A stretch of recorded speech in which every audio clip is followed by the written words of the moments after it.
Should we go on live? And we're okay. Well, Obama wanted to put his pipe. Niggas call him gun.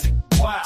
Why is it always so cold in March? What they manipulating the weather? Cause the Air Force retire HARP. And they dish it stick. And now you got that Turkey, Syria earthquake. Right where Obama wanted to put his pipeline. Nothing ever happening. Cause he toppled everybody in the Arab Spring. Yeah, he toppled everybody but Syria. And now we're seeing the consequences of that since HARP is retired. They are making earthquakes with new weapon systems or HARP with different names. Yeah, it's all the same. Oh yeah, they're trying to force some. Turned everything I told you to a song lyric. I think I kept asking you to specify. Why is it always so cold in March? What they manipulating the weather? Cause the Air Force retire HARP. And they dishing out experimental stick. And now you got that Syria earthquake. Right where Obama wanted to put his pipeline. Nothing ever happening. Cause he toppled everybody in the Arab Spring. Yeah, he toppled everybody but Syria. And now we're seeing the consequences of that since HARP is retired. They are making earthquakes with new weapon systems or HARP with different names. Yeah, it's all the same. Oh yeah, they're trying to force some bank loans into our... That feels pretty real, dude. That feels pretty real. Actually, I would listen to that all the time. I like it. I want to sea walk to that. You got to send me a link. For sure. Yeah. We're going to start doing more of that. I'm just going to start recording Gung Wu. Bringing back intellectual rap. I feel like everyone wants to hear that. Well, how you been? It's good. It's been a few minutes since we were last here. You should take like the transcripts of some of the insights that he says, like on the rants, and then put that into the song so it is intellectual rap. Well, that was literally just like the last 10 minutes. I just took what he said and I just wrote it down. Oh, that's what you did. Brilliant. Yeah. I love it. Yeah, we didn't even get to the IMF part. It's pretty good. I like it. But yeah, you guys were like going woo. You're like, let's do a show. And I was like, he never says that. He's like, you got to be on a certain frequency too. Like that was pretty rare. It's like an angel coming down that's like, I will speak to you now.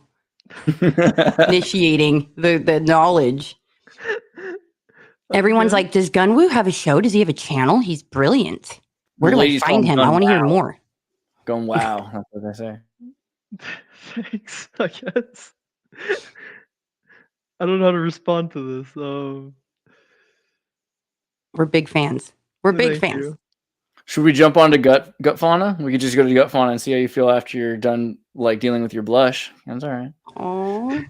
There's a reason they're called gut feelings. You know what I mean? So French-Canadian Alexis Saint-Martin was shot in the stomach while at a fur trading post while someone's musket accidentally fired at close range. He survived, but his injuries resulted in a hole in his stomach wall that provided an early window, literally, into how our emotions and mental health affect the gut.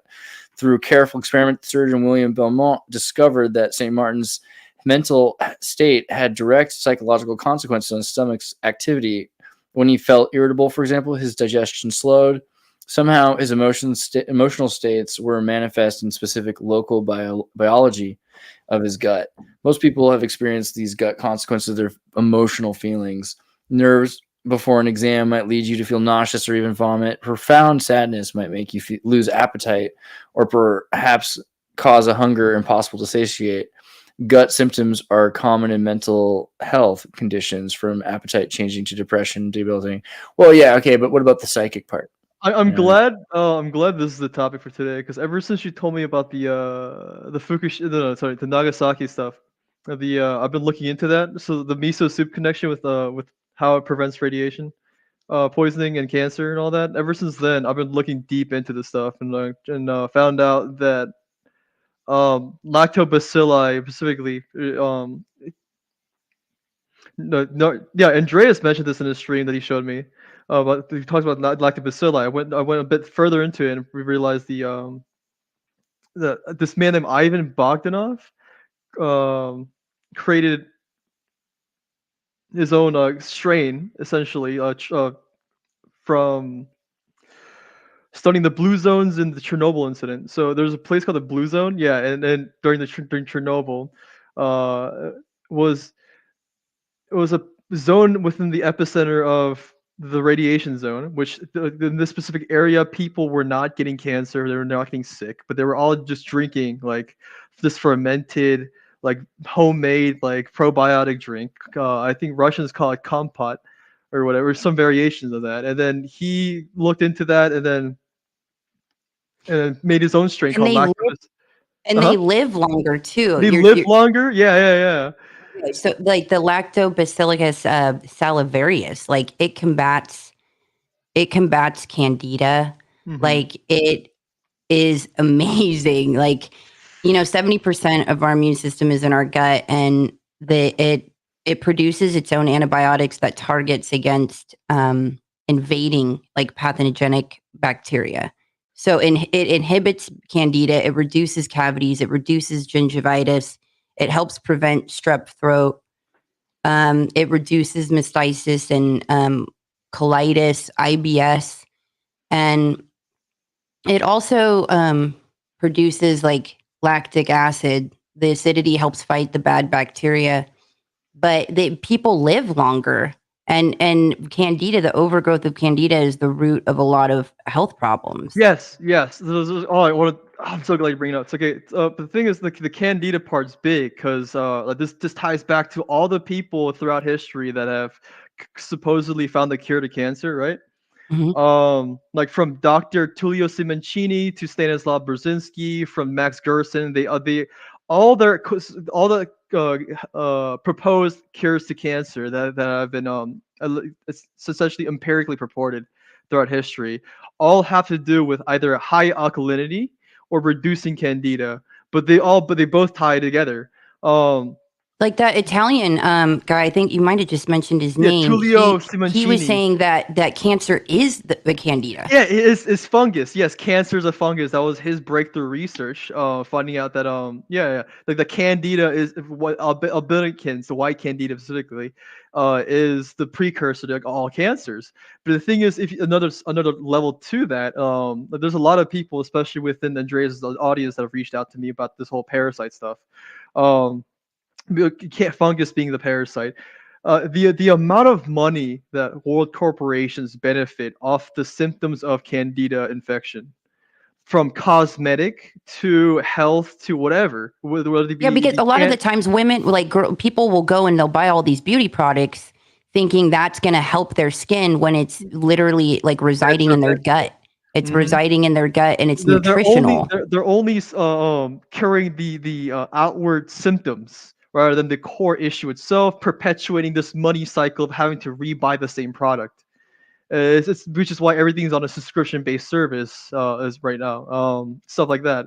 And you see like the temptation of like sugar everywhere, and it feeds the candida, it feeds the parasites, and the sugar causes inflammation in the gut, and a more inflamed gut, it throws off your mental clarity, and you're strengthening the bad guys and the parasites. Not only that, during the Obama era, when Michelle Obama was doing the whole Play 360, whatever, people need to exercise more. The whole movement of replacing sugar to sugar-free artificial sweeteners. Recent science have found out that like artificial sweeteners are actually more detrimental to your gut, and it also promotes candida growth more than what sugar itself can do.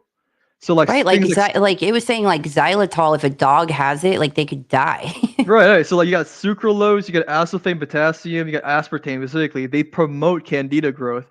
They're more sweeter. They're more detrimental to your pancreas because they're more sweeter. It also promotes insulin production. But this is why I recommend monk fruit, because I feel like it doesn't happen with monk fruit. And monk fruit is so much fun to bake with. It's the same ratio as sugar, and it tastes so much like it. It's profound. I mean, it's expensive, but well worth it. All the other ones taste like garbage anyways. I'm still looking into stevia because I know that's an actual healthy alternative, but I'm not too sure. But like I want to address this because like the world at large is under the impression that artificial sweeteners, the zero sugar stuff is actually more healthier, but yet people are getting more obese from it. Like why? Or having like pancreatic issues, because of aspartame, potassium, aspartame, and stuff like that being more sweeter than sugar itself. I believe they're 100 times more sweeter. It overworks your pancreas in terms of insulin production. To compensate for how sweet it is, because insulin production is entirely dependent on taste. So if your mouth detects something sweet, it automatically insulin comes out. So and like this is very evident in diabetic patients. My And mom's it promotes aging too. That insulin Mhm. spike, it makes Right, in your skin, right. and you suffer. It's all in part. They all calculated this. They want people to die sooner because they want. Yeah, it's all about the productivity and growth. All these corporations and business, especially ever since the ESG score came out, they have to if they go public. If a certain corporation goes public, they have to meet these expectations and quotas every quarterly. They keep chasing that green line. So in order for that to happen, humans need to be disposable, or everything needs to be a subscription based. And that's essentially the path we're growing towards. And yeah, it all ties to the how much money Candida itself generates in terms of the cancer industry, the cosmetic, the food, everything. And then once you see it, though, you're like, oh my gosh, this is perpetuating all of this. You like, I would Right. always say sugar is the devil's number one soldier. Like for real. Like I know it's an extreme metaphor, but like seriously. Yeah, Uh, this goes all the way back to the sugar trade during the British Empire, the Dutch East Indies companies, the creation of Haiti, and all that stuff. It goes all the way back, which is why we're still on this conspiracy about ancient bloodlines tying to today and whatever. It all But another thing too is the nutritional DNA analysis based on your genetic markers, like things you'd be sensitive to. Like a lot of Asians are more than likely to have a lactose intolerance, and Holland has a lot of cows. Like it's how it relates to the genetic, and so that the thing have you is, heard of that genetic testing, right, like of right. finding out what you should eat? The world at large, so like from personal research, I hate to break the paradigm and all, but like it just from personal research, I've been finding out that people equivocate intelligence and like diet tolerance to genetics, but I'm finding out more so it's largely due. It's all based on cultural diet. We think it's genetic because of the racial component association with cultural diet, but it's all dependent on your gut microbiome. But the world at large used to ferment their food. Also had iodine access, but due to the resets and like all the wars and whatnot, and like climate changing, quote unquote, um, the lack of iodine access and gut microbiome has generationally over time made people either lactose intolerant or whatever. It's the interchanging thing. It's not genetic. Sure, I guess to some extent you can be genetically primed because epigenetics are a thing, but it's more so what your current microbiome state is. Like if you grew up as a kid eating like yeast-based food, you're going to be eventually lactose intolerant. But like Asians, like the ones that are more modernized, let's say like Koreans and Japanese or Singaporeans, they are like lactose intolerant like by the time they're 40. But you see with Mongols, they still drink goat milk and whatever. Like they still like eat cheese on the large. Like it's really like, so yeah, like I said, there's no genetic component to it. It's more so like It's interesting too. A lot of people say they can't, like they're celiac or they can't have mhm. gluten, when really what they're reacting to is the glyphosate that's like soaked and drenched in Right, those right, things. That's right, why you right. hear so many people say, well, when I go to Italy, I can have pasta, I can have bread, Mhm. and nothing happens.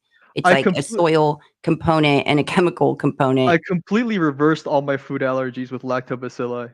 It's insane. Like this is how I realized it's not genetic. I used to be lactose intolerant. I used to be like as a kid I used to eat ice cream all the time, but then I became lactose intolerant by the time I was But 21. this dairy, we're really not supposed to have it. It sends out a signal of like Mayday, Mayday, something's wrong. Like we're Right, really because it's not supposed to have that pasteurized, milk. and who else Yeah. would they do what else did they do to it? Right? But then like I And the like mucus, it promotes mhm. mucus. Right. I keep spitting. Like yeah. But so what did you take the powdered form? Like what form did you take that helped? I just took the capsules. I just looked into whatever. I looked into Garden of Life initially, because they're like the most accessible one. This is non-GMO, project verified. So like, sure, I trust it to some extent. I tried that, and then yeah, and then I just tried various different supplements and brands, see what worked and what not. No, took this a particular one called Biome, Biohm, and then yeah, and then a lot of my skin problems went away. Yeah, it's everything overall. My life improved. Mood There's improved. there's even certain strains that will help with depression and like in mental clarity and focus, like that makes a world of a difference. And then it's about then you're kind of like biohacking of like messing with the strains. But Right. what I've noticed is a lot of people like they'll start drinking kefir and start having, taking probiotics. But for me, I've noticed that what doesn't get handled is the whole parasite thing, because the parasites are in there and they're taking your serotonin and it's throwing off your hormones and your happiness Right. level. And then it's like, and when you do go to treat a lot of these parasites, like they do pleomorphism. So they'll adapt to what they're giving, and they'll put like film on them, and they'll protect themselves, and then they'll multiply. And just how parasites and parasitology and fungal pathology was taken out of the core curriculum, and most med schools are like by 1979. And so we have all these doctors that aren't educated, Yeah. because it was like, oh, it's a third world nation problem. So Right, right, or like, or a thought process too. They although all these empirical doctors or institutional doctors, they largely dismiss holistic medicine as this like voodoo stuff, right? But this is all by design, because this goes all the way back to like back in the 1890s, 1900s, when Rockefeller was taking over the the school curriculums, and then, setting up like medical institutions and hospitals and whatnot. pharmaceuticals with like petroleum based Yeah. medication. To propagate his Standard Oil practices and whatnot. He came up with electroshock therapy to get people to shy away from actual like electrotherapy and whatnot. Because you had to think of the wave oscillator back in the day, which was huge back in the day. But what was I going to say? Oh yeah. So with the immigration of European cultures back in the 1900s, with the industrial boom of America, you had a lot of these homeopathic home remedies coming out from local cultures, which is why there was apothecaries everywhere. That was the norm back in the United States. The original like pharmacy was the apothecary, where people would get like a bunch of herbs and shit. And there was a huge boom in Los Angeles due to the Chinese immigrants of apothecaries, and a lot of them still like are around today. The plants have all the medicine too, like Right, everything in right. nature. Like there's like whatever there is, there's always a solution in nature. And And this stuff. Go ahead. Sorry. we've just forgotten like what leaves to make, and Right. like to take of. We have this materialistic attachment to where like it has to be from a brand that I trust, right? That like this it has to be considered real medicine, or else all these herbs But and stuff is just a lot of these people too, like, but these kids of what they thought was that they have ADD or ADHD, but it's residing in the gut, and a lot of people think they're depressed when it's a gut, and so they get on SSRIs, and or they'll get on ADHD medication when it's a gut disorder. It's just like, dude, it's just in dysbiosis. You just need to make it symbiotic. But knowing this information, because they don't even know. So right. It's instead just of getting on that pharmaceutical, getting hooked, which you talk to these people, and they were like, they end up more depressed than what they were before they got on it, because it's being completely right. overlooked. And then when they try to get off of these antidepressants, they're suicidal, they're having nightmares.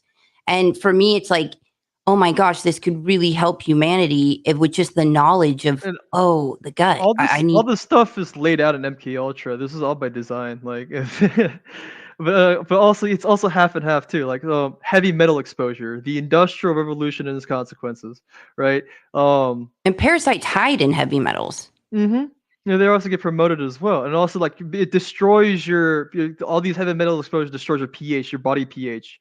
Lot of men, like women, are more aware of the body pH stuff because of the reproductive system, right? To prevent yeast infections and whatnot. But men, on the other hand, they don't really care, or they're not even taught to be aware of their body pH because be a man or whatever.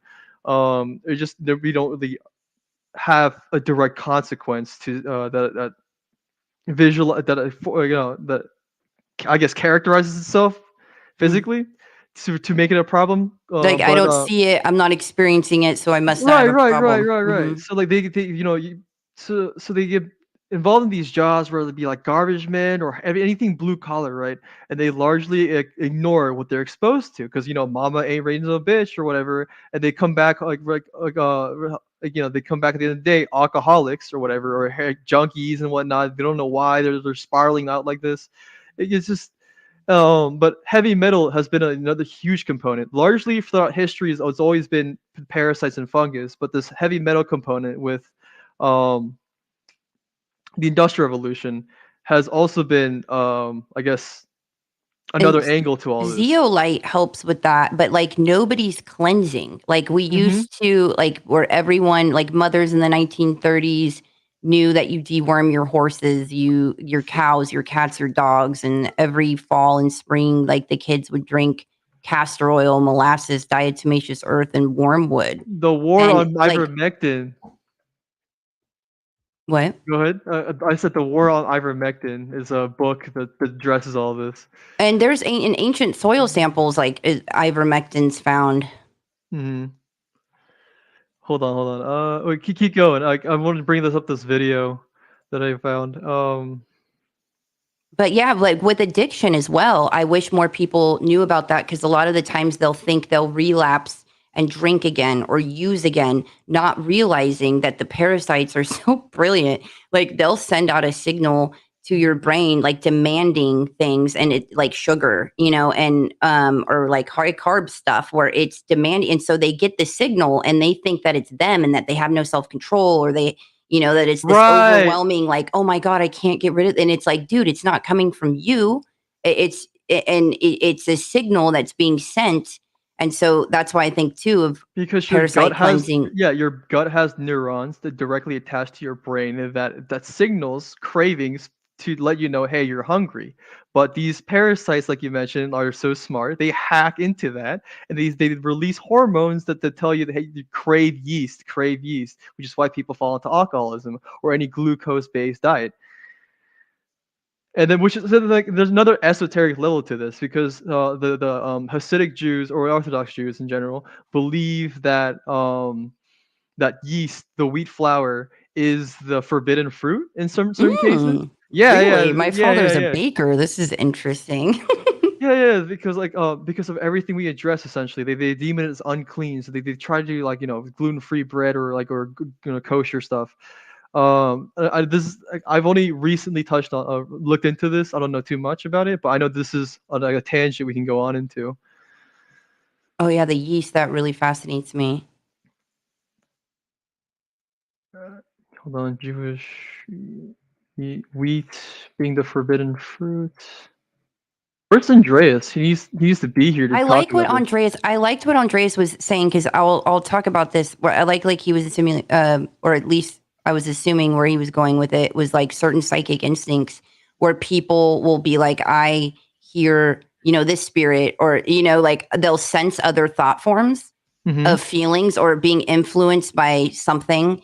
That it's like, well, how many of them are? That would be an interesting study or experiment of like what's coming from the gut and what's coming from, spirits or other forces. Yeah. So yeah, exactly. Rabbi Yehuda proposed that the fruit was wheat because a baby does not know to call its mother and father until it tastes the grain. In Hebrew, the wheat is kitah, which is considered to be pun on ket, meaning sin, because kemet, whatever. Yeah, this is public information, and they don't eat wheat on Passover, which is called chametz or chametz. God, when did wheat start? There's like, when did also wheat a good really joke there because there's a point in the Bible where they have to cut the wheat, and they're like, hey, there's weeds in the wheat, there's weeds in the sin, and then they have to cut, and they're like, well, wait to harvest the sin before you know what I mean? To wait to harvest the wheat. So there's a couple entendres. But Andreas, just Google forbidden fruit. And isn't like a Scythe too that you would cut the wheat with? Yeah. So Scythians, the reason why Indo-Europeans managed to dominate the world after the reset of the world, after Noah's flood and all, which is the whole Tartaria stuff we're talking about, is because they're called Scythian. People call it Scythian.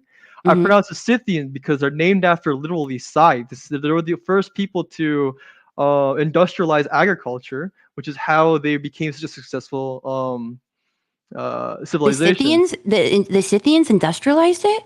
Yeah, because the whole reason why we depend on hemp and marijuana and all that stuff through to make civilization is because they agriculturalized hemp and also other things, and they were the first people to use scythes. So there were like the Scythians itself, the people are a mixture of all sorts of tribes and whatnot. The Tartarians essentially, they're not a singular race. Which is why this throws off a lot of academics looking into anthropology and whatnot. A lot of white nationalists too, they're all talking about Indo-European this and whatnot, not realizing there's also Preserzic admixture and all that other stuff. But yeah, what unites the Scythian people culturally was the use of the scythe and how they industrialized agriculture, which is how they formed the Sumerian Empire. People keep saying, the Sumerian Empire was the first civilization to exist. There was nothing before it, whatever. But they were somehow overnight so advanced. They had all this maths and whatever stuff, writing system. What came before that? Like all these people that united under an industry of agriculture. And all their fertility, they're like a lot of their gods will have like agriculture, like Ishtar and whatnot. Yeah. Mm-hmm. Which ties to Zoroastrianism and the ancient bloodlines of Sumerians. Yeah. Andreas, please, I need help. What? I'm talking about too much here. Yeah. You wanted the forbidden fruit. I pulled it up for you. You go for it. No. Go back to where it mentions that's wheat. Scroll down. There you go. You did a Islamic horrible tradition, job. The fruit is commonly either identified with wheat or the grapevine. Yeah, even Muslims associate with this. Well, all Semitic people. Yehuda, the Yehuda part. The word wheat, kitma, sin, right here, ket. This would be a pun. All in wiki. Like this. Yeah, this is all public information. People that just member berry is the sin berry. Is you don't think it's a mushroom. You think it's a wheat. Okay, but mushrooms, mushroom fungus. Stuff, just that hippie shit. I don't like this. Yeah, there's fucking books for within American contemporaries talking about Jesus is a mushroom. Like all that stuff is just like psyops. Dude. What grows on wheat? Like ergot. You know what I mean? It's like, hey, you wait to harvest it until the end. But you know what I mean? They're saying that the Christ was a fucking consciousness coming from a mushroom. That stuff is like bull. It's all fucking. Yeah, well, be careful when you get to Terence McKenna. But just the idea that ancient people associated mushroom Eucharist with Christ, and that they had, there's some truth to it. I understand, but they just like the flat Earth stuff. They go off on a psyop tangent to throw people off. It's a red herring to an extent. Yes, but like people need to acknowledge that Christ was a real person. Okay, yeah, Christ was in the mushroom. Yeah, there could be a really good Mario Brothers about this though, where like Toad turns out to sacrifice himself. Oh my gosh, I just played Super Mario Brothers 3 yesterday, and it was so amazing. And I got the flute, and it's like to go into another portal or whatever, you have the flute. I'm like, God, there's so much disclosure in this game. It's huge. Dude, I mean, just the idea that Japanese people were taking star tablets and running through walls and like talking to like lizard people and rescuing girls from sewers. There's a lot in there. Yeah, the Japanese game industry sneaks a lot of esotericism, like the Mafia, Mario Brothers. It's like not even that. Fucking Zelda is apparently canonically a Christian. Same thing with Captain Falcon. And Zelda has the Japanese regalia. And like not only that, like if you look at Imperial regalia of Japan. Kojima, dude. The last stream we were talking about ethnic bioweapons and all this stuff. People are thinking about like, oh, this new information is crazy. Dude, whatever. did you see this video? I just watched this video. Hold on, stop. Right. Like, yeah, the last stream we were talking about ethnic bioweapons and whatnot. And people are freaking out, especially with the RFK Jr. disclosing stuff about the biolaws in Russia and all that stuff, or in Ukraine, all that. Like, this is like known, and like if anybody that is a fan of Kojima would have played Metal Gear Solid 5, which is the exact plot line of all of this. The geopolitical sphere that we're happening right now, unfolding, is literally the plot line to Metal Gear Solid. I hate referencing movies and games and stuff because it draws away. Because video games are definitely draws away from the credibility of the stuff we're talking about. Because I'm very left brain. I like to be empirical. Like I want to show people, hey, this stuff is public information. I like to bring out documents and whatnot, but people get sidetracked about movies, like it was like all this other stuff. It's just like, hey, like in order for our position to be taken seriously, we need to stoop on the level of the language. Calm down, obviously. But all right, just really quickly, the Imperial Regelia of Japan. So it's obviously from freaking Zelda, or Zelda is got the same. This isn't exactly what it looks like either. Let me see if I can get the picture of it. It's a better. Yeah, here you go. This is the Imperial Regelia of Japan. It's this nice little jade jelly bean, this old mirror shield, and then this very not Japanese looking sword. I don't know what to say. It looks like it's the Slavic Rus. Maybe Final Fantasy, maybe no, it's Zelda. Tartarian, bro. It's the Ainu not connection. Japanese. We can all agree on that. Okay. Anyway, watching this guy's video, which is from the Japanalist, and he's from Japan, and he's like, well, there's not enough videos for the West from Japanese people, so I'm gonna tell things about people. You guys are talking about these things. I'm gonna comment on these because I know about them. Okay. So here's the Yata no Kagami, and here's the Yasukani no Magatami. Tama, and then here's the Mirror of Yata, right? And so there's a lot going on there, and they're found up in the they're found in the central south. But point is, there's a conspiracy theory here. I don't know where it is. If it's like here, he starts talking about it. Right there, boom, Israel. So all of us is like, and now like, so the thing is that apparently someone looked at the shield at some point and saw that on the back of the shield, common ancestry theory, it ties it back. It says in some sort of Proto-Arabic Israel, Hebrew letters, which translate to modern Hebrew as Ayesher Asher Ayer, which means, I am that I am, was the Lord God's name, which ties it into this thing. And so when this was found out, apparently the emperor said no one's going to be allowed to see this ever again, and that's why you can't visit it in a museum. You're not supposed to know which temple it's in. My God, Japanese history and stuff like this is it's so hard to break into, mainly because ever since World War II. What did he say about the sun goddess? I saw something pop up like the Matarasu. Yeah, they're naming that particle that they just found off of that. Yeah, so the deal is the king can't defeat the dragon without the help of the sword from the shield from the sky goddess, right? The sky goddess comes down and gives him the shield, and so that's also gives them power. The Meiji Restoration. So you know how Japan was fractalized to different shogunates and whatever, and then and they had the Meiji Civil War, or whatever Civil War was, and then the Americans came in. Colonel Matthew Perry comes in, destroys the entire samurai class, and to propagate an American puppet emperor, which became the Meiji Restoration, all that stuff.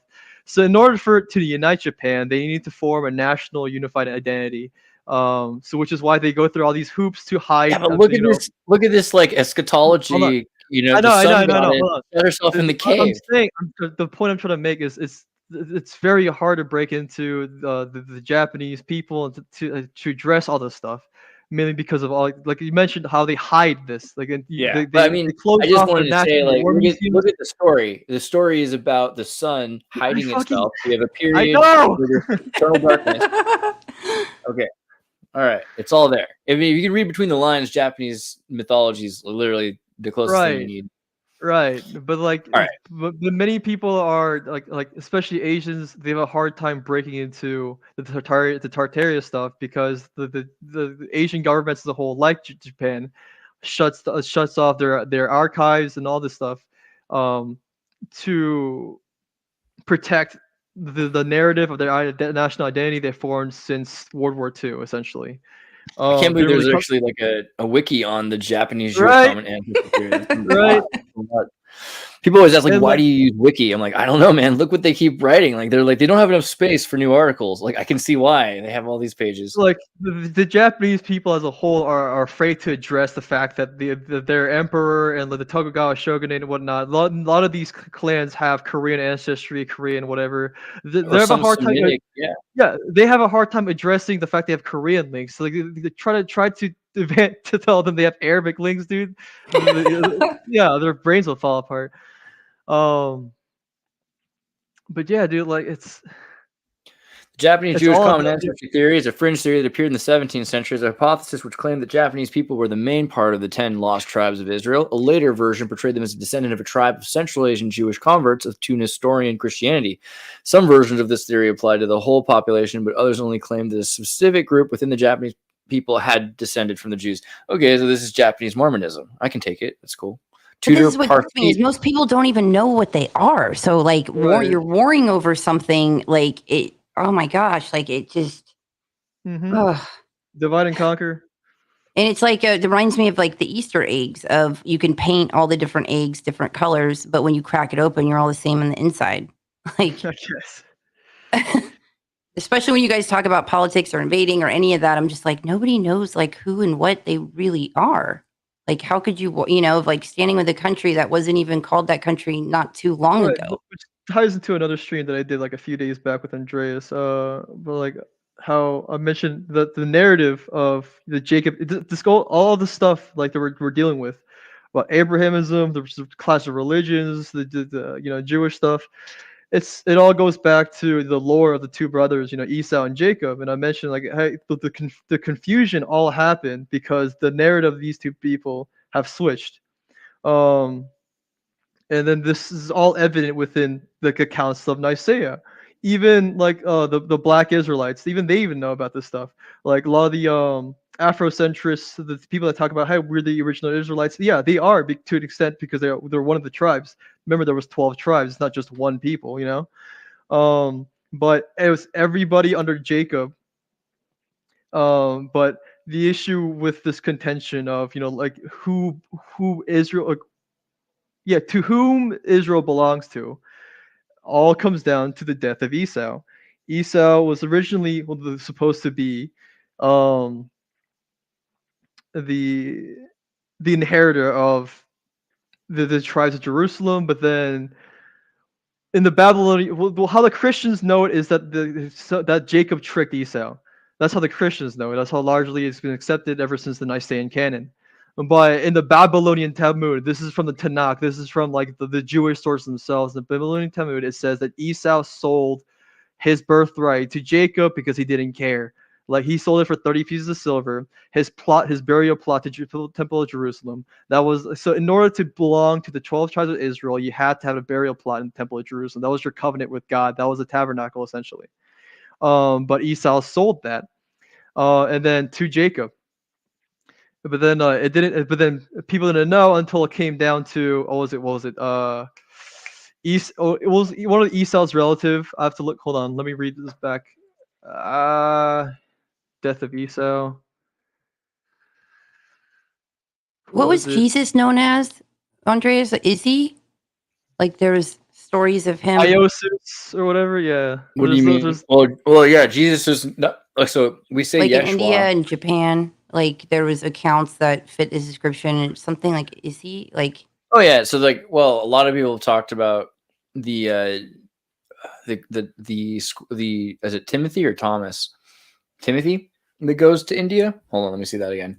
India Gospel of Timothy. I think that's right. No, I think it is Thomas. So so the idea that doubting Thomas went to India. Is that right? Indian Christians. I forget if it's Timothy or Thomas. Yeah, St. Thomas. It is. I keep feeling like it should be Timothy for some reason, but it's the actual Thomas. Too far off. I want to address. Yeah, so like apparently there's another figure on Jacobs. There's two Jacobs apparently. So the idea that Thomas went to where Jesus lived because after he put his holes in his hands is more that like he went to see like what life he lived as much as possible to understand him more, and that also brought him away from this. Christianity is kind of this weird thing where we think of what happened in Europe, but we don't think about all like Christianity at one point was a movement that was horizontal. There was no one on top of anyone for a while because after Jesus died, it was like, well, I saw him. Well, I saw him too. And like people were all saying, oh, this is like really important. We need to change the way things are working. And things changed a lot more to the East at first than they did to the West. And as things in the West started to become secular, they pushed out all of these ideas, and there's like, oh, there's no way that there are even Christians East. Like, so in 425 in Byzantine, like after Constantinople, the Nestorian Christians and their legacy in East Asia is the reason why we even have the Mongol script itself. It's the vertical Arabic script. That's from Nestorian Christians. But some people say Jesus would have gone by Esau. I like to think he went by Yeshua because, like, more likely he's going to go by his Aramaic name than he's going to go by his Hebrew name, because his Hebrew name is like, I mean, but I go by my name, you know what I mean? So it's possible that he went by Esau instead of. I largely disregard Hebrew, because of there's just too much stuff behind it. Because as David, it's just unlikely that many people spoke it at all. It was basically a dead language that was kept in a temple. Yeah, but the Lizer Ben Yehuda stuff, it just makes too much sense during the time period of what happened. Like, it's like, so I forgot the exact timeline of things, but it's this: the Ben Yehuda finds out, discovers Hebrew or whatever around the time of the Balfour Declaration, during this whole time of British Israelism. Then, like, on top of when biblical archaeology was the fad, empires around the world were looking for the evidences of the Bible, and like this is when they found the Dead Sea Scrolls. But like, this was all to propagate the narrative of the Nicene canon, to propagate their land claims in Israel following the Balfour Declaration. Because like this is like a whole proposal of the Jewish state time period as well. People need to forget there was 50 plus different proposals of a Jewish state. Like there was the Kimberley plan to proposing that, like, the original Israelites were from Australia. Like, he looks like a Capricorn. Sorry. All business. But then they eventually settled on Palestine because it was I forgot why, but but the Balfour Declaration happened. So there's too much political interference happening during the formation of the Hebrew language that, like, for me to take it seriously as an actual, like, this stuff is real. But yeah, if you want to go back to the main page, scroll down to Esau. It mentions how Esau sold on the Babylonian Talmud. I even looked into this myself. I read the Tanakh to some extent. The Babylonian Talmud, which is even accepted by certain Orthodox Jewish groups as well, to its legitimacy, even though a lot of people like to pretend it's not, it's fake.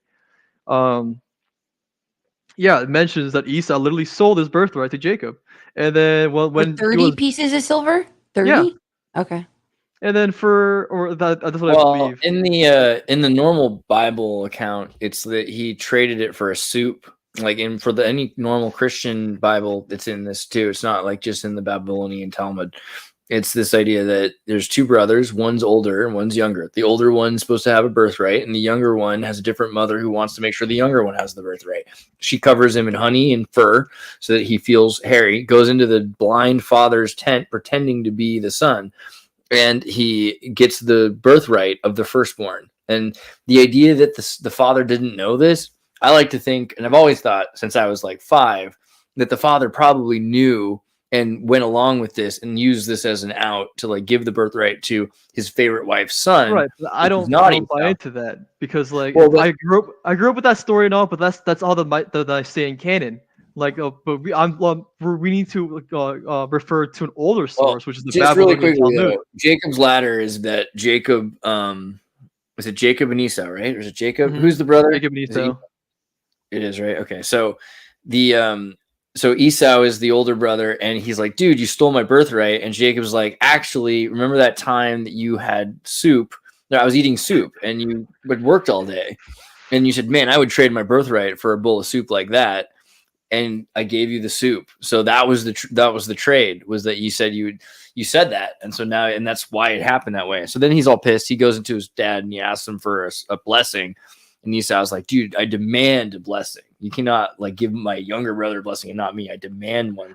Right. The thing is, give you the same blessing. The thing is, look. If you read further into, like, at the end, so what happened was So Esau stole his birthright. He needs to bury Jacob. I believe their father or whatever. So his dad says, all right, I bless you. Hold on. Stop. The sweat of your brow. Let me fucking finish. So he ends up selling his shit, and then they come along with Hushim to bury this other guy named Jacob. And then he stops for a minute and then says, hey, wait, how come? I forgot I sold my birthright to Jacob. Let me go get it. And then he sends whoever to go get it. But then Hushim, becoming impatient because he's old, ends up killing Jacob because he's like, oh, fuck this. Ever since then, the sons of Esau have declared war on the sons of Jacob, or the tribes of Israel, essentially. So these people are outed, and then there's one outlier, the one outlier tribe that used to be a part of the tribes of Israel, but now they have been excommunicated. Ever since then, they've been declaring war. A lot of theologians, controversial theologians, like to are on the position that the lineage of Esau are Ashkenazi Jews, and they trace this with the Duke of Amalek and the Amalekites and stuff like that. But it makes sense. But the thing is, what you mentioned, like, so it's about Jacob stealing the birthright. This is their justification. You have to remember, the Masoretic Jews are the people that wrote the Nicene canon under the supervision of Constantine. Constantine being a pagan emperor that never cared for Christianity to begin with, but he has to buy into the guys for public appeasal. So he writes a new canon, essentially a new mythos, like what Hitler tried to do, what a lot of empires try to do. Every time whenever they try to consolidate, whenever you consolidate an empire, you have to create a national identity, a national mythos to unite the people together, and that's what the Nicene canon was. The Council of Nicaea. He defeated the Christian world, and he has usurped it ultimately, and then he employed Masoretic Jews to write the new canon. And so this is essentially, quote unquote, what their version of propaganda is, to justify war against the tribes of Israel, to propagate the idea that Jacob, oh yeah, these people stole our shit, instead of, hey, the actual guilty party was Esau in the beginning, to selling the birthright. And you see this with Native Americans as well. They always talk about like how the Americans stole our land or whatever, but not realizing that they actually sold it for fur and other things. This is a financial game that's been around, or a trick. Do you look at it as symbolism, or are you literal? Like, he literally what do you mean? Like he literally gave him 30 pieces of silver. Like, do you look at it as like that? Yeah, it's both, essentially, right? It's a lot of the stuff I'm seeing within like ancient esoteric lore, I see as like a metaphor of a repeating a repeating pattern of human behavior. Right, so you have I recently had this epiphany where I realized that the curse of Ham, right? So Ham, being the son of Noah, saw Noah naked, his father naked, and decided to tell his brothers, "Hey, whatever." What do you think he caught him doing? Like, don't you think there's more to that story? Like, like they say he was just drunk and naked, but like, right. I never thought about it. I want to say though, with Exodus, there's an idea that if you kill like someone's ox, it's worth 30 pieces of silver. So there's something also about so there's 30 pieces of silver. So like I said, it's both, right? This 30 pieces of silver stuff comes up a lot throughout history and human behavior, symbolism, stuff like that. So it's both. Like it's like a lot of the things in contemporary history that we do today, a lot of the things we in terms of business practices and whatnot, it's all esoteric. This is why there's people like this think tank people out there talking about Kubrick and like Gnosticism and modern contemporary capitalism and stuff like that. All these people like aligning stars with what business practice or what business deal to do on what day. All of these billionaires doing it's all in the open, and all these corporate logos being sigils. It all ties back to like all these things, because we're constantly paying tribute to back these old practices and behaviors, a pattern that's somehow we're stuck in this matrix of constantly repeating, which I also find to be a theme within the samsara. Like a lot of the Buddhists talk about samsara being this repeating hell of the same cycle of repeating behaviors that you need to eventually let go of your ego to break out of. All that stuff. This is all addressed throughout like esotericism, with like everywhere, like all throughout all back in Syria. You not. But I want to address about the curse of Ham. The curse of Ham that I recently realized. So I've never thought about what he was doing, but I don't really care.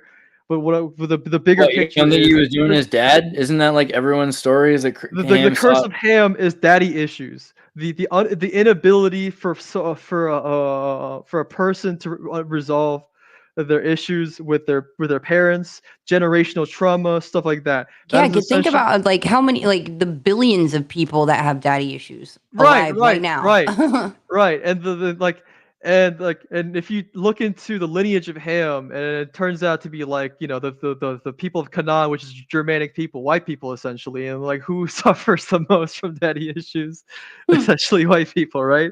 It's so funny. Like I'm not trying to be racist or generic about this, but this is all just written out, It just I don't know what to I make feel of like it. It's just I feel like it's universal, man.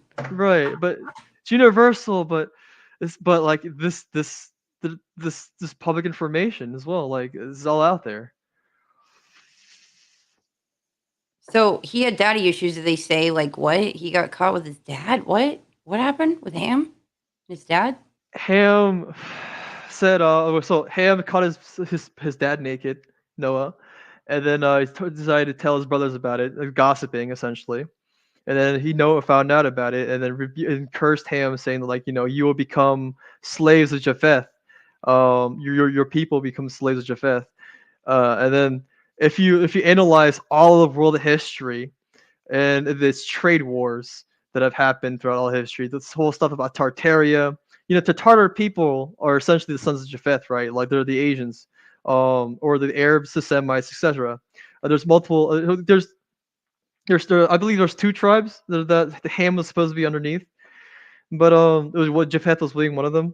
But if you look at throughout all of world history and the European struggle of their existence, and all the trade wars they've been involved with, from the 100 Years' Wars, the Barbary Wars, to the trade wars, to the Silk Road stuff, yeah, like they've always been fighting for economics dominance over Asia. Why? Like every European, every dark age throughout the within the Western Hemisphere, within the Anglosphere itself as well, it's always been due to Asian dominance. Like we're seeing with today with the Chinese century, like China is overtaking pretty much the entire world. So like I see this as like almost like an esoteric theme that we were recycling throughout history, that the curse of Ham playing out economically even. I was looking at the Great Wall of China the other day, and I was looking at it as like all the different towers on it. Like, oh, was this like a route to move opium? And that's why there's towers. It was to make sure their shipments were Yeah. like nobody hijacked it. I was looking at it as like a drug route. Like, this is what it was for. This is to make sure it was a seeps Silk into Road. It was a there. Silk Road, right? This was a major trade network, but they did push opium to some extent. But it was not a major. But became a major thing during the British, later during the British involvement. But the Great Wall of China, this is a widely known theory actually, was built to secure the Tartar trade routes. And also, which is why you have people from the Tartar stolen history, Tartar communities analyzing the Great Wall history and their aiming ports. I forget what they were called. The holes in the wall made for crossbows and whatnot, they're facing China. All of If you look at all the old photos of the Great Wall of China, they're all facing towards China. So this was a Tartar construction rather than a Mongolic Tartar construction rather than a Chinese construction. But as we know about the CCP, since the Cultural Revolution, they've been constantly stealing and appropriating the history of their neighboring nations to form a national identity. Like I mentioned, every time you form an empire, you need to create a national mythos to form a national identity. Give them something to fight for. Which is what happened with the Cultural Revolution with Mao Zedong. Mao Zedong being one of was a Chabad puppet. The Chabad, the Hasidic Jews, placed through Bolsheviks, placed Mao in power. And they know about Tartaria. They want to erase the Jewish history in China because it destroys the narrative of Israel, right? The whole reason why Tartaria is being covered up because it destroys Zionism. If people find out that the original Israelites were the 12 tribes were the 12 Indo-European tribes of Scythians that spread across all over the world, and that Esau sold his birthright, that all this stuff it destroys the entire current modern Israel narrative, which is why we're hiding all this. So, which is why we see the world wars and everything that happened, and British imperialism, corrupting all these Vedas and all these documents, whatnot, to hide all this. Because if people don't know about British Israelism, they're one of the biggest. Zionism started with England. Yeah, if you want to pull up British Israelism real quick. Kunwu, I want everything you just said in a rap, for sure.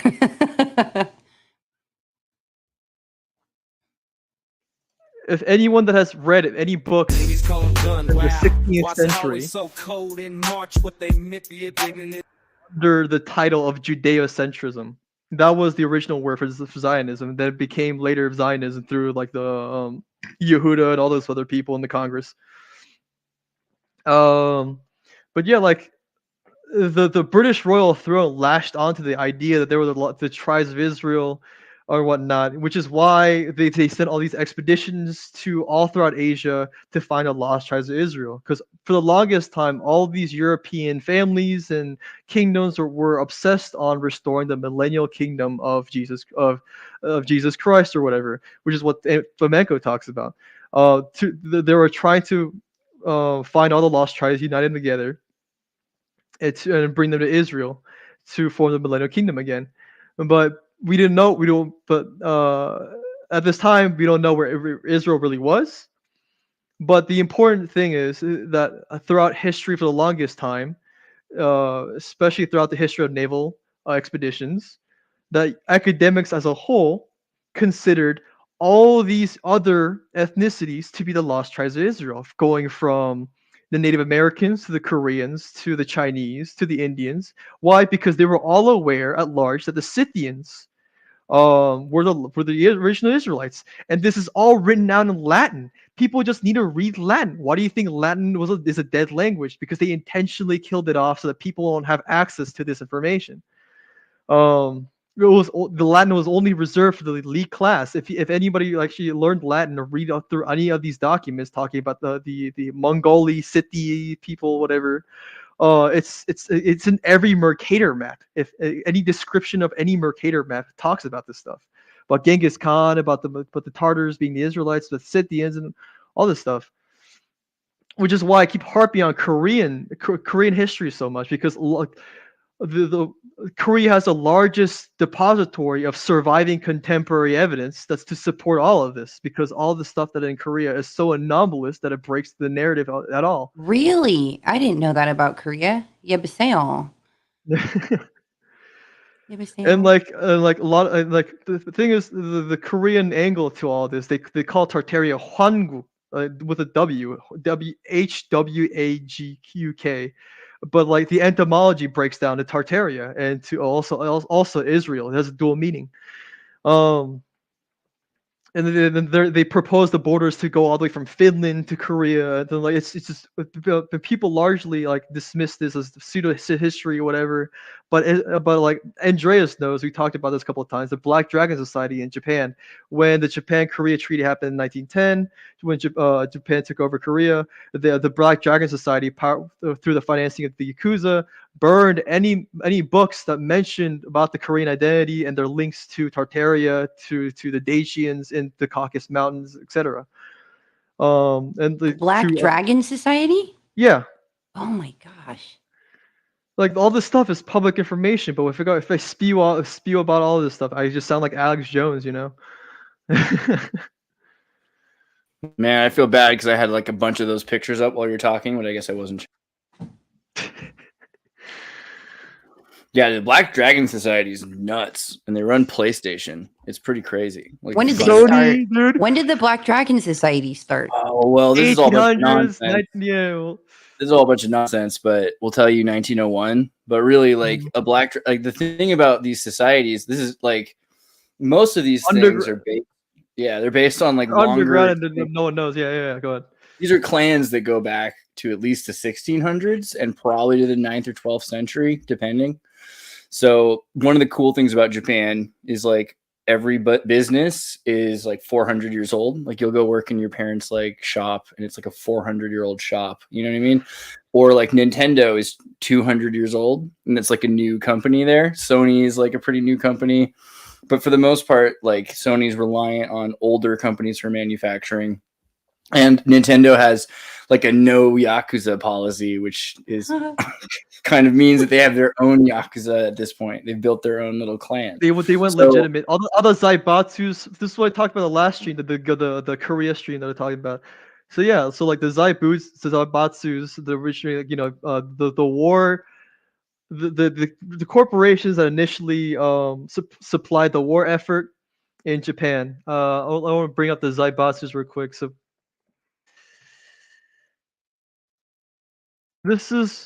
these people are what's essentially the BlackRock of East Asia. You want to pull up private chat, my guy? So yeah, I mentioned this last stream when we talked about Korea. The Zaibatsus, God, what did it say about them? They were originally Seizure? point, but then they went legitimate to, and eventually supported the war effort. This is all through the nationalist overtaking of the government and all. So it's a weird thing. Like I keep wanting to like define better for people because when they talk about like, criminal organization or, legitimate, went legitimate, like all that really means is that you got a contract with the state. It's really weird how it's phrased, and people need to work on that because what you had is you have the Yakuza who used to have contracts with each confederated part of Japan. And as the empire arose, and yes, it did, eventually through civil war, where they killed about a half, maybe a third of the Japanese citizens who were Christian. And there's a lot of different things going on in Japan.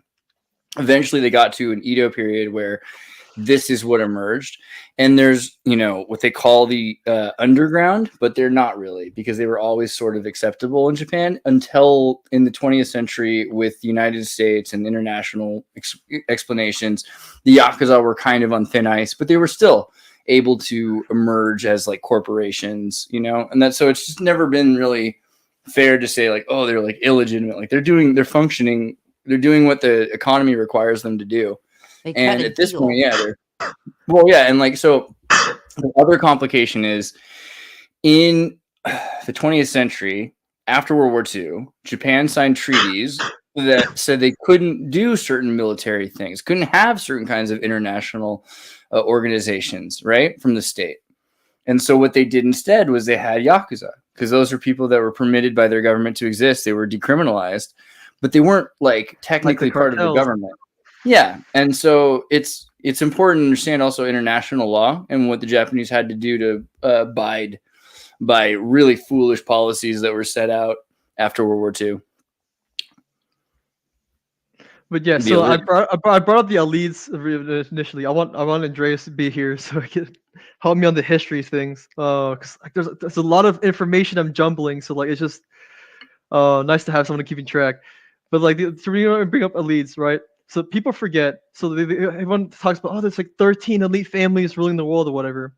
But people forget that one of the families is the Yi family, right? It's the Asian family that's ruling the Illuminati stuff, whatever. The Yi, right? But the Asian Yi, the AYI, sorry. Hold on, let me bring this up as well. I don't think you need to. All right. The House of Yi. That feels good, doesn't it? That's one of them. That's one of them. But they're connected to the Yamato as well. Here. I feel like if I was like, Mom, Dad, help! I've been kidnapped by the house. I'm in the House of Yi. They'd just be like, fine. You're in good hands. Here. Yamato people. So dude, those boots. I used to dress like that when I was 6. Click on the Yamato people link. So what about dude? Yeah, so one of the ruling families in the 13 families of Rockville, one of them being the Rothschilds, etc., is the Yi or family. But like we pronounce it Yi in certain cases, but it's a Wa or Ya in Japan. But they trace their lineage to the Alids, which was a link earlier, right? Mm-hmm. So the etymology of the Yi, which is I found out recently, right? Ali, right? Al is an article in Arabic. Al being the, it translates to the in Arabic. And it's this article, so it becomes the E in Arabic, right? Ali, the E. And if you like consider the Tartar migrations, the Sogdians coming over and all that stuff, the language transmutations and whatever, eventually it translates to the Yi, right? And so like that's where the connection like draws to. And then for the longest time, Asian anthropologists and historians, and also like within Korean lore as well, have been arguing that the East Asian people, the Koreans specifically, draw their ancestry to Sumerians, but originally the Caucasus Mountains, but they settled in Sumeria. And this is where people consider this pseudo history, and they completely dismiss it as a whole. But like this is the etymology is there, the lineage is there, the genealogy is there, the culture link is there. It's crazy. And then like I showed minor synchronicity earlier. I was mentioning like 425 BC and some rant, and anyway, this is in the Hagia Sophia, which is the Santa Sophia church that they converted into a cathedral, recently. But this is one, what I'm talking about, the Hagia Sophia, named after the mother goddess or wisdom, and it's definitely from Star Wars. I mean, you've seen it like before. Barbello's daughter. So hyphy, so base, but it's also been turned into. Yeah. Sorry, the amount of Persian artifacts that resides in East Asia alone is so insane to me. Though, I pulled up this in the last stream as well. This dagger that I brought up, we came across recently, and also not only that, like the language system, like you can get these artifacts and all this stuff like however you want, and then you bring it up to like these doctorate degree people. And they always dismiss you. Like they always have some excuse to dismiss it. But the thing that you can't excuse is genealogy and entomology, language. But people largely forget, or like so people say like or it is accepted in like wide academic circles that Chinese came from this like chicken scratch pictographic language or whatever. It was these are very primitive people or whatnot, and like that was the excuse that the British imperialists made to justify their conquering of China, of saying these people don't have the right to self-determination or self-governance because they're very primitive, they're not civilized, etc. That was the whole civilizing campaigns of the 1800s. But in reality, the East Asian culture and people draw their ancestry to Persians entirely. If you look at every depiction of Persians in the Quran or any Middle Eastern source of Persians, they all look East Asians. They have jet black hair, they have that Chinese mustache, and all that other stuff. And not only that, if you look into the Tocharian links, the current Asian clothing that we all know as like the Hanfu, Hanbok, or like the Japanese kimonos, all of that is Tocharian. It's Persian, essentially. Which like I've also lightly touched on this earlier on Andreas streams. No, you gotta look up Tocharian clothing, my guy. But yeah, the image right there, Tocharian clothing. No. God damn it! Why do you keep on clicking on random images? Go to the actual source, my guy, and then flip through the images. And then let me show you this. Pege Minjok, Namu Wiki. I wish people dressed like this. We gotta bring it back. I literally do. So you see that they have that flap and that like the robe, like or the thing that ties the robe together. The type of shoes they wear, it's all colorful, and like then this is all like Asian, but the linguistic connection. I kind of feel like, look at that face though. Like there's something about him, right? Like he looks like everybody at once. Right, it's the epigenetics. This is the root race people, like all of it at once, dude. R1b haplogroup, my guy. It's what's happening, man? The linguistic connection, my god. Is this like Tartarian Peter Griffin? This is freaking me out. Because he's like the Buddha, and he's also like he looks like he looks like every ethnicity. Every woman. It's pretty good. Where is that image? There it is. It's all in me, dude. It's so good. Look at these. The linguistic. I know you're what's it? An entomology guy, because that's how I met you through David Ewing and whatnot. But yes, you're a freak out about. Well, I don't know if you saw this already, but it's in your Facebook DMs. Oh man, you made those links that they. This is funny. Every time Gunwoo sends me a link, it won't even take the list. It's like this link isn't real, so I have to like hand copy it. Here we go. Yeah. Scroll down. Hold on. No, you don't have to. You don't have. Don't translate it. Just says it becomes nonsense. Go back. Go down. Okay. Here. Right. Those clothes. You see that shit? And flip back to the Tocharian stuff. It's the exact same. And only the only people that currently realize or are studying this right now that I've noticed are like Middle Eastern people. Only the Arabs know about this connection, and they're like, oh yeah, we've known this for the longest time. This is we talk about this all the time. Which is why we're fans of Korea. I feel like we were a global unified civilization, but that like connects Tartaria, literally. Dude, it's interesting just because of the Eastern Christians and the Manichaeans, because they're just so wiped out. Right. But yeah, I mentioned this in the Facebook as well. Like the Manichaean religion is what what the Koreans adopted. It is what we currently call Chundoism, which I've also pulled up in a different stream. But let me pull this up again. Wow, man, that's messed up. Because it's been. In terms of like spiritual ascension, man. Hinduism and Hanulim. Hold on. In terms of, oh wow. Hinduism, yeah. Hundo. No, it's Chun. That's not a Chun. It's Chun. Okay. But there's that, and then like then the second link, Hanunim. What we talked about earlier, like a while back, about like how we have our native syncretic to the Abrahamic lore. Yeah, this is Manichaeism. The sky god of Hinduism and Jungshanism. Jongsanism. Jongsangyo, that's what they call it. Jungsangyo. But if you look in your Facebook DMs in the group chat we just had.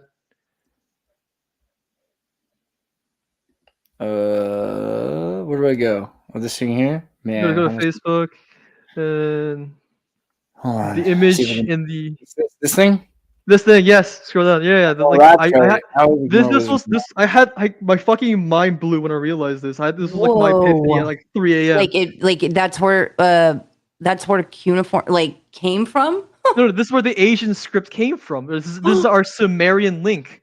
So like I realized that the Asian script has developed throughout with the mechanical use of pens. Initially, the Sumerians just used wheatgrass, and then we eventually moved on to like brushes, and then eventually pens. The calligraphy, that's how handwriting it changes. David Ewing talks about this, but yeah, but the most important thing is the fact that the Asian script itself derived from this pressure stroke linguistic connection method. That was the original penmanship, and then once you get into pictographic cuneiform, this is what becomes modern Chinese. This is the Khitan Jurchen script. Whoa! I took a Sumerian college class, and it's so crazy how like the slightest different, like how to translate. There's so many differences and where it's placed, and it's pretty technical. Wow, that's amazing, Gunwoo. That's a huge connection right there. But like it's only like this stuff is only recently becoming like observed and taken seriously throughout, with Middle Eastern people having more internet connection, becoming more global. But like for the longest time, academically, if you ever mentioned that the East Asians had any Middle Eastern link, you would have just been laughed at. Even like some Muslims don't even take this. Like a lot of Sunni Muslims don't take this seriously. Like I mentioned that like had a lot of Korean aristocratic customs, whereas wearing aristocratic women, upper class women being required to wear head coverings like a hijab when they go out, and like a lot of the stuff we do, like it's not coming to mind for some reason, but. Yeah, they're all in accordance to like Mosaic like Sharia law, and I mentioned this to Muslims, like they just laugh at me. But like this is all public information. This can be autodidactically just looked into. This is not just my word. I'm just some dude with an internet connection. Anybody can just look into this. You look at it as so easy. You're a dot connector, and like what you do is so brilliant, and then you downplay it by like making us all feel so stupid. Of like, you guys, it's all there. Like anyone can do this. I don't mean it like that. I'm just trying to put it out, saying like, hey, like, because like I don't have the credibility to be saying this stuff, right? I don't I don't have a doctorate degree. I'm not a historian. I'm just some dude with a high school education, right? But it's just like, and then people don't take me seriously due to that. But my frustration is the fact that other people, if other in higher degrees of education and positions of meritocracy, like not addressing this. Like, why? I remember like 10 or 15 years ago. I don't know. I think this originally was on Vimeo, and then they put it on YouTube. But like, there was this thing, and there was 2012. Okay, so they had Haji Noordin, and he came from South China or Southwest China, and so he was teaching a lot about the calligraphy of the Chinese and like the different styles and like what they like function as. I don't know if he's like showing here, but like the Arabic influence is like complete, and you can see both directions how there's, really both scripts are coming out of West China, where they have a school that is, a bunch of different religions and a bunch of different kinds of people that are converging. So it makes it possible for them to come up with a way to make more clear. And this is later, obviously. This is coming in probably like the 3rd century BC or something like that. But it's still at a point where you're seeing like that cuneiform idea. Like you can still see like the strokes that are being saved in matter in every respect, and how they make sure to like restore what they can't have in terms of depth. Like they create like a new style of depth just with ink paints, right? And you also remember that movie Hero. I always think of that movie Hero with Jet Li, which they made in China and then they like banned in China. You know what I'm talking about? Like this is crazy. Like Quentin Tarantino brought this movie to the West, but it's all about how the Chinese emperor kills and destroys everyone in his path in order to have just one China. And this dude who tries to save from his culture just one symbol to have assimilated into their language. He's like, I just want to make sure that our culture's symbol for the word hero. I hope David Ewing is watching this, dude. He keeps telling me that I'm wrong, and like he blocked me on Facebook eventually. But like, my God, there's so much evidence to this. Like, I don't know why he keeps telling me that I'm wrong. I'm literally corroborating a lot of the things he said, like about the Arabic Asian link or whatever, the Tartarian, all that stuff. Like, why doesn't that go further? To East Asia? But he keeps saying that Korea is not old or it's a new civilization, whatever. Like, but no, I don't know. I think everything to Ewing is a new civilization, and so it's like hard for him to even imagine that there are like remnants of a past civilization that are remembered. But that's the big thing with me, is like I disagree with him on that. I think most things do have some sort of you can see it. You can see how a story is turned inside out. Like it'll be really interesting in a few generations when you have what's left of these fantasies and fairy tales to become Disneyfied, and what are the future generations going to think about those stories, and how much of the story is still there, because there will probably be, shockingly, some amount of the true core, more essential part of that story that's stored, even though all sorts of other things about it are lost that we thought were so important in our generation. They might perpetuate like that important point of moral, right? Because a lot of the time that's what a story does. A story encrypts meaning, and later on you can decrypt that meaning if you can intuit it. And so they do that generationally. So like maybe someone changes who plays the character, but there's still this ritual that's carried out, and then that's the more important aspect of the story, right? Also, the other reason I mentioned that like I wish David Ewing was watching this is because like there's like a lot of Kufic connections that I've been noticing as well. Another epiphany that I had recently. If you want to check your Facebook DMs again.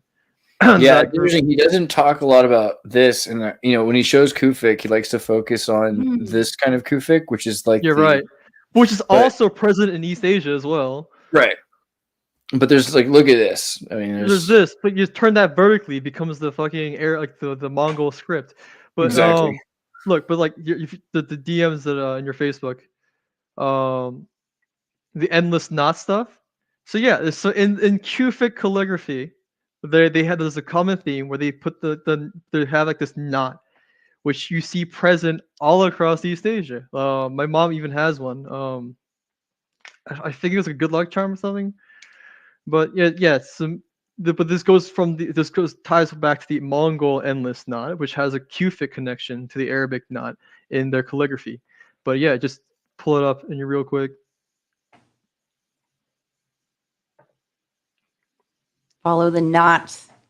So It's like, naughty. what's it? I forgot who mentioned it. That like the world is ruled by symbols, not language, whatever. Someone said that shit. And like really just like if It is not pulled up. That's amazing. I spent the whole time pulling it up and looking at it. I had a great time. I'm sorry you missed out.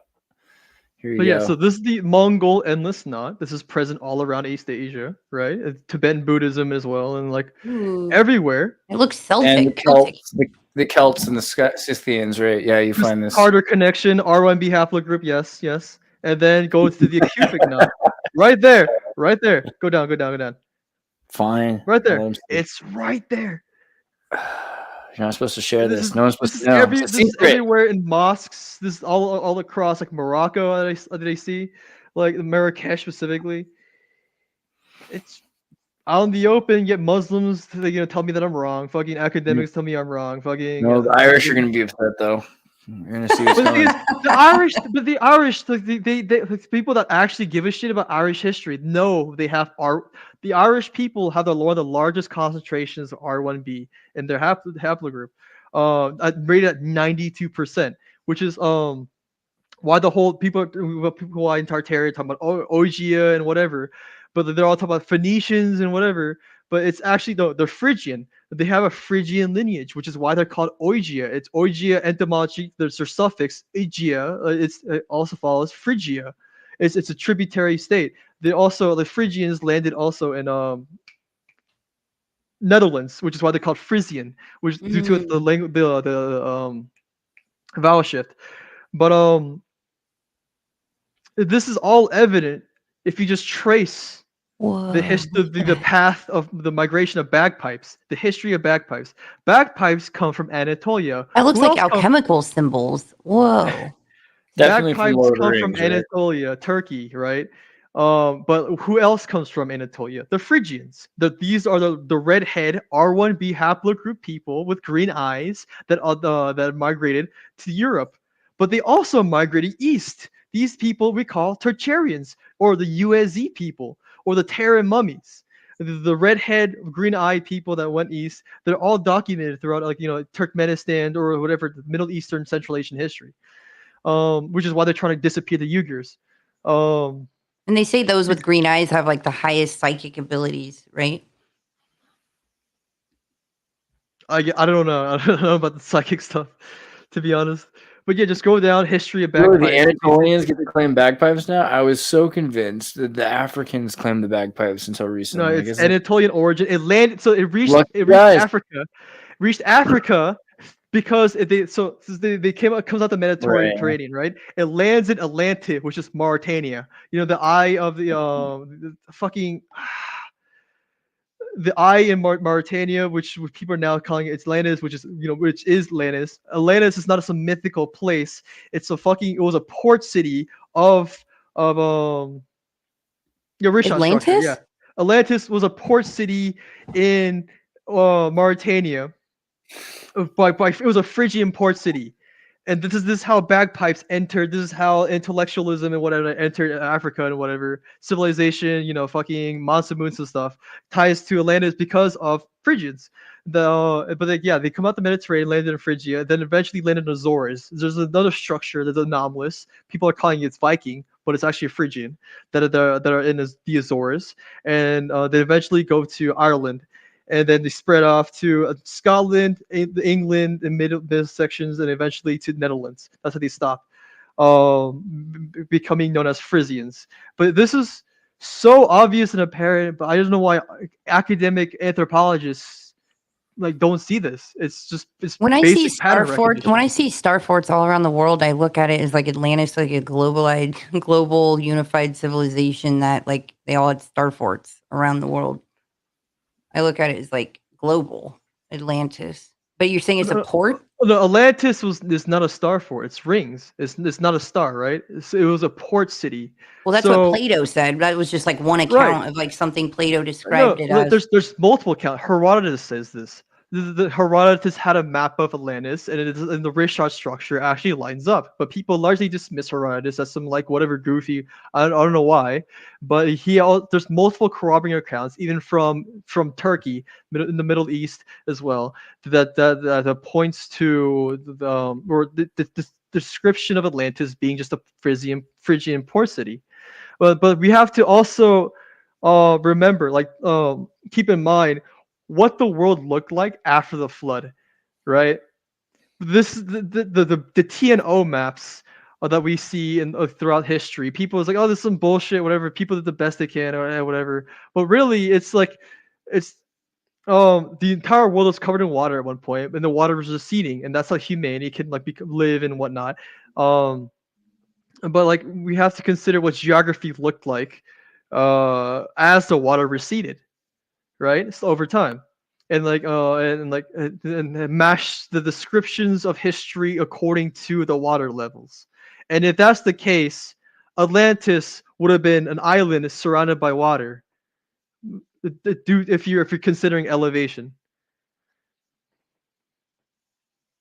which corroborates that the location of Atlantis being beyond the Pillars of Hercules. The Pillars of Hercules was Gibraltar, which I forgot where I read this from, but like it was known throughout Greek mythology that like Hercules split Gibraltar and Spain, Africa apart by human strength or whatever, and then that's what they call the Pillars of Hercules. And right beyond it is Mauritania. And then by that time, Mauritania would have been underwater. And then it's like after whatever seismic event happened, they get swept under and like a braid, whatever.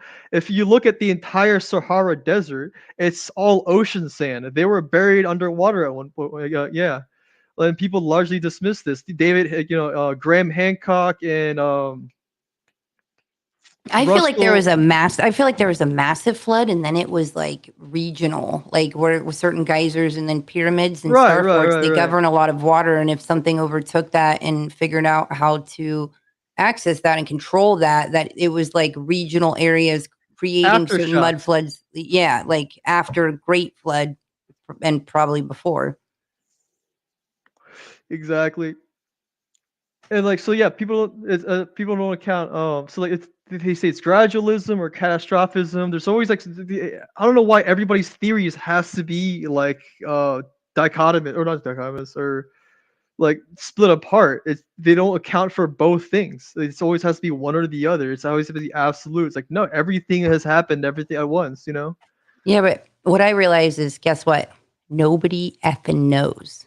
Nobody knows. And so if somebody comes out and says things like for sure and they're not able to be open whatsoever, is kind of a red flag, We don't know, but we're also very close.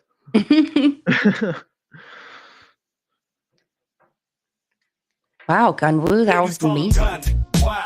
Why is it always so cold in March? What they manipulating the weather, cause the Air Force retire HARP. And they dishing out experimental stick. And now you got that Turkey, Syria earthquake. Right where Obama wanted to put his pipeline. Nothing ever happening. Cause he toppled everybody in the Arab Spring. Yeah, he toppled everybody but Syria. And now we're seeing the consequences of that since HARP is retired. They are making earthquakes with new weapon systems or HARP with different names. Yeah, it's all the same. Oh yeah, they're trying to force some fake loans into Iraq and Syria. Yeah, whoa. Ladies call them gun. Wow. That's one of my favorites, I think. Well, I like that. I think Pangea is interesting. The expanding continent theory, I think the idea that it takes a lot of time is the thing that makes it hard for people. They're saying, oh, years. We need a new term better than years to just talk about cataclysmic changes and just like the amount of changes we expect to happen in years, sort of like light years or something. Like we just need like a more abstract term than a year. because 150 million years, 225 million years seems a little further than I'm thinking, you know, in like scores of 10 probably. But that is like pretty close to the map, right? There it is. Here's Right, Europe, right. Africa. Africa Just is look up the world according to Herodotus, and then they have the location there's a question mark right next to Atlantis, but they put it right next to the Rishon structure. Here's Eurasia or And it looks Eurabia. like a brain. It literally looks like a brain. It totally hold does. on. Look. If I can Google the world according to Herodotus. Italy was the hypothalamus, ladies and gentlemen. Doing pretty good. That's I think their point. That's what they're. You got a point there. Yeah. Kind of like a skull of a rodent as well. So They put a question mark right next to like where Atlantis is supposed to be, and it's the Rishon structure right there. We're close to. And the reason why it looks like the TNO maps, right? The world looks like a circle initially, right? And it's a split between a T. This is what essentially it is, right? But it was the water levels, the elevation in this area is high as hell. It looks like a circle because due to like the mountain range and everything as we see. But it's just the elevation makes it a circle. But as the water recedes, we have the continents. The TNO maps are, I guess, to an extent accurate of what the genuinely world looked like pretty much right after the flood. And also, like, this is very similar to what the Rupus Nigra maps look like as well. Yeah, it's right in this northwest corner of Mauritania, which this is Africa, right? So they're saying this northwest and corner. all that's under the ocean is where the Sahara ocean sand is. Is where the Sahara Desert is. And like, why is it covered in sand? Because it's all ocean sand. And like Grant Hancock talks about it, like Russell, that archaeology guy that comes out on Joe Rogan, a Russell guy, he talks about all this stuff, but they never hit the mark because they're always like, I don't know, they distracted with side shit. Talking about, they always go with the geological timeline. They never abandon that. They still purport the out of Africa theory. They still purport that the world is millions of thousands or whatever years old. It's like, no, all that stuff breaks apart if you look at the radiocarbon dating. The science committees all throughout Switzerland and like Europe have to constantly reaffirm, do tests, trying to convince people, hey, the radiocarbon dating is as accurate, it's reliable, but it's not. They have like. At most, they have a half-life of 5,000. 5,000 years. Everything past that, it becomes volatile, so you can't accurately measure anything past 5,000 years. I feel like every time I hear him say 12,500 years ago, it makes me just want to throw something and walk away. I'm like allergic to it. It's honestly a litmus test at this point to like know who knows what they're talking about, who doesn't. If they mention like, oh, this mammoth we found in Alaska is fucking 60,000 years ago, like, no, it's not. If it was, it would have been more decayed. The permafrost isn't that strong. But the whole reason why we're finding mammoths throughout all over across Siberia is because of the Israelite migrations. We know from Plato's account that the Scythians, the fucking Tartarians, domesticated mammoths, and they traversed like all across Siberia through the Scytho-Siberia world, as we call it, into Alaska. And this is all evident, this geological evidence. And like we're finding literally petrified mammoths. And yet somehow all this stuff is a myth. We need a term for once in a blue moon instead of years to describe like every 30 or 40 blue moons, or it only takes so many blue moons. We just had a blue moon in August. What did it say about blue moons and volcanic eruptions? Always. Volcanic eruptions or fires release particles in the atmosphere of just the right size to preferentially scatter red light. This is generally a common occurrence, more in accord with the original meaning of the phrase once in a blue moon. Whoa. The red makes the blue? Probably absorbs that frequency of light. What do you guys think about the total solar eclipse? Oh yeah, isn't that happening over DC? I just know during the around the same month time period of the total solar eclipse, they're sacrificing the red heifer. So there's a lot of And the weird shit cicadas, right? The cicada that are they haven't like Oh, it's in cicada like season. 200. Yeah, we might see like a Moses over plague 200 come about years. again. That'd be hilarious to watch.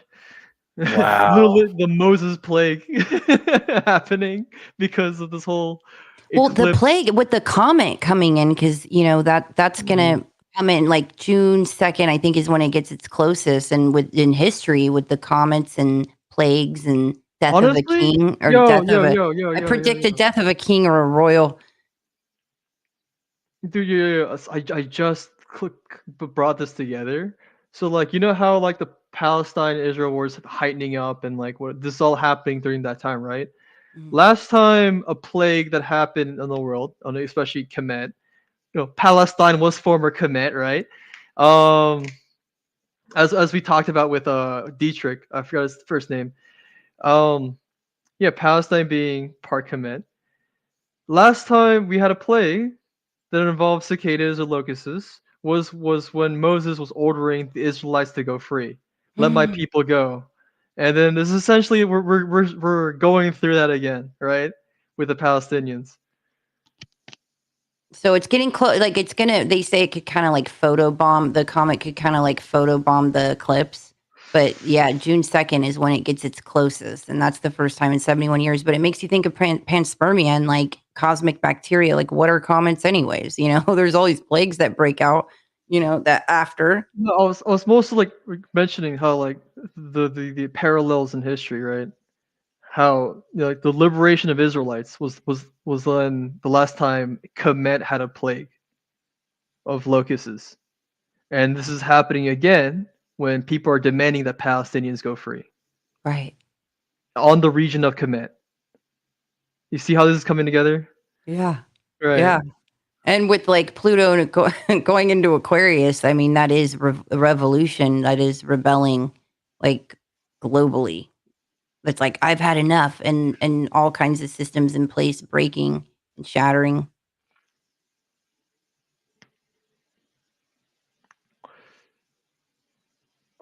Christianity is India's third largest religion. Oh, Who knew? wait. I want to do a deep dive on Coptic Christianity, Yeah. where like Coptic Egyptians. there's a lot of information about that already, but people need to like are completely dismissing the Greco-Buddhism connection. Wow, the Coptic diaspora map. It's interesting. Now, how I mentioned Yunnan in the last stream, the opening up the possibility that Alexander the Great might have gone as far as China. People are largely when the British took over the Middle East and India, they largely wiped out the evidence of, from what I'm seeing, they largely wiped out any evidence of a Christian Indo-Greco kingdom in India and China. But we're seeing remnants of that everywhere, especially with Greco-Buddhism. If you want to click on the link I sent in the private chat, this ties into Indian Christianity. Like, look how they literally have Christian motifs on Buddhist symbols, on Buddhist figures. The hand thing, the like, what's it, when Jesus does this, they think it's something similar. Ooh. But Yeah, but so does the Baphomet. Gunwoo. different, but it's like up and down, right? But he's holding out his hand. A lot of Orthodox depictions have Jesus doing this. I don't know what that means, but we're like this. Well, like mudras, huh?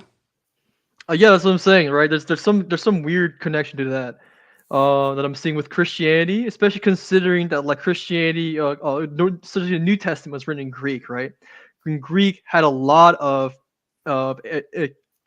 Indian connections and influences, which is as we're seeing with this stuff.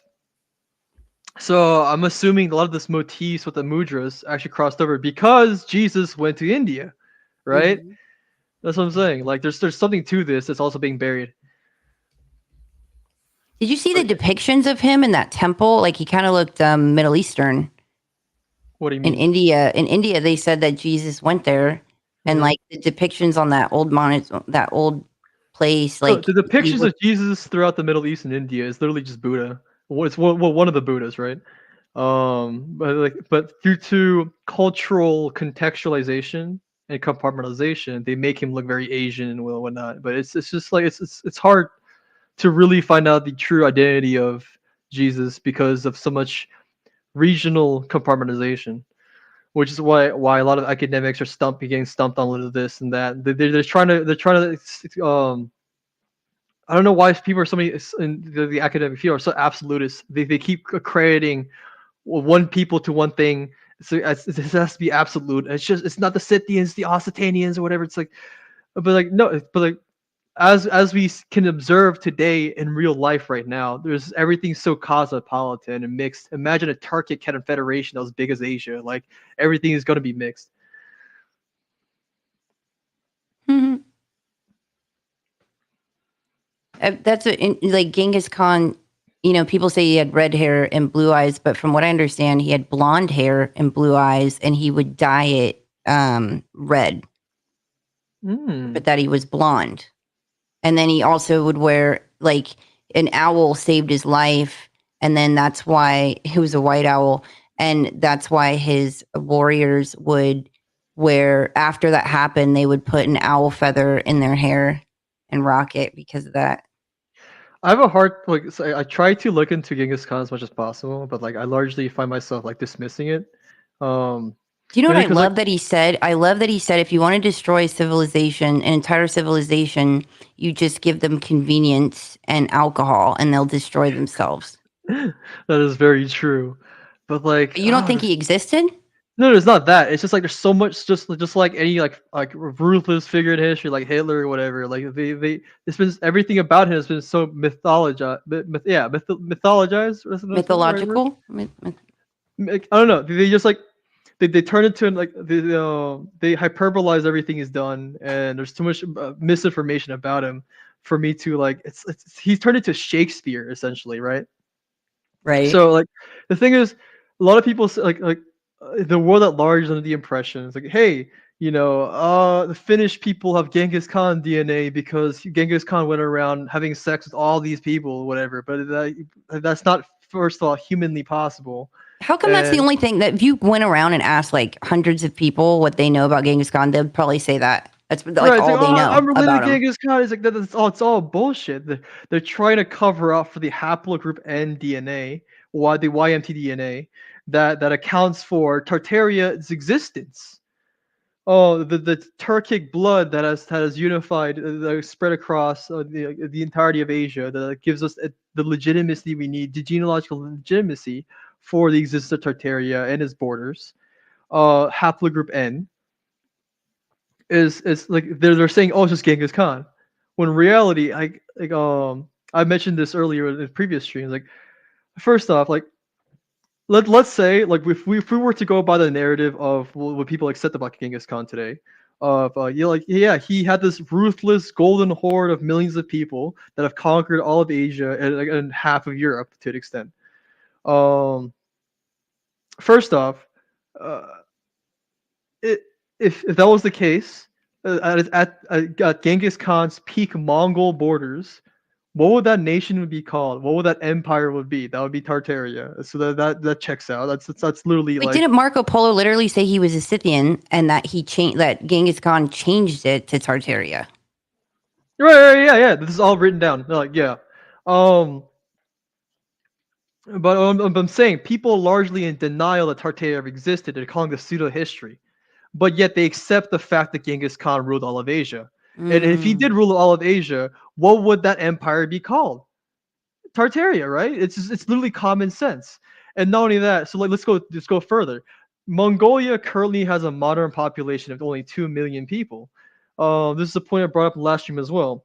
Like a modern population of 2 million people. Yeah, sure. There's been a lot of genocides and the Bolshevik intervention and all that stuff, right? But still, only have a modern population of 2 million. So that was the case. At their peak population currently today, there was a 2 million. Where did they get the people to conscript into a golden massive horde? Right? Where did the Hussars come from? Where the Polish?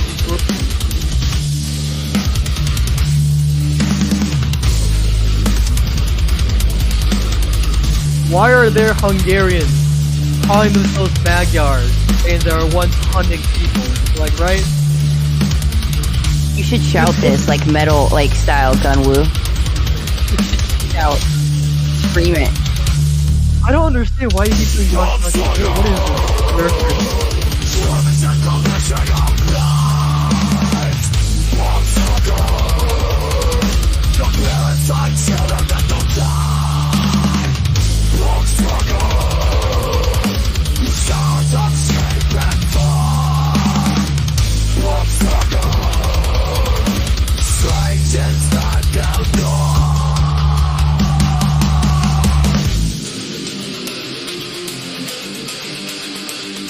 Real quick, if you want to cure cancer, look into celluloid peptide therapy.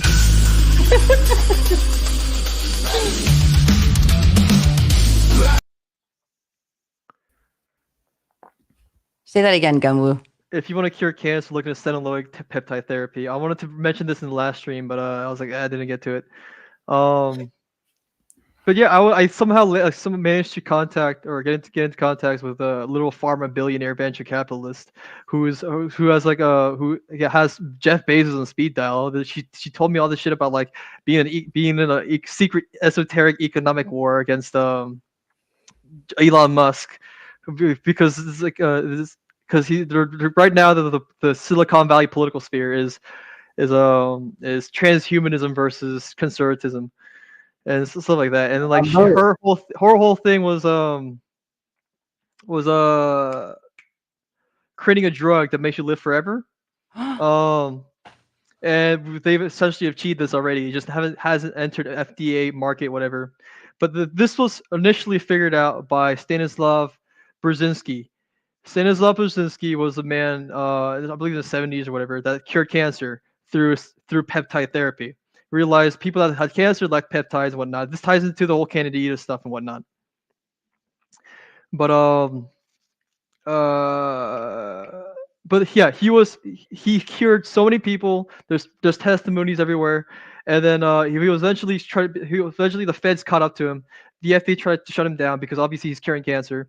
But then he went through like 3 trials and he won every one of them. All the testimonies that came forward, all the people that says like, hey, he literally cured me of cancer, and yeah, he went through it. Now he's able to practice today. So ever since then, pharma people have been hopping onto peptide therapy and eventually figured out celluloid peptide therapy, which is now the life extension, like it makes you like quote unquote live forever, reverses aging. They've succeeded this in mice and the Netherlands. And now they're turning this to a drug and producing in Wuhan as well. Fauci knows about this. Jeff Bezos knows about this. Every rich person knows about this. Right? But that's the 4th industrial revolution tech that's going to be pushed out eventually. What's happening now? What's going to be happening soon eventually is people like the lower class and whatever under the elites are going to be given like generic drugs. The shit doesn't work. The reason why they give people the COVID vaccine is to turn people's lives into health into a subscription-based service. They're intentionally poisoning people and like whatever, essentially giving them the incentive to seek these life extension drugs. Right. So, but then we're going to be given like what's going to be available to the consumer market is going to be like dog shit. But the rich people are going to be seeking what they're really going to be going forward is a celluloid peptide therapy. And oh god, I'll bring up the drug names actually to let you know. So it's on the market now, or it just it's only being sold to rich people. But I'll show you. Give me a sec. I got white papers and everything. Peptide.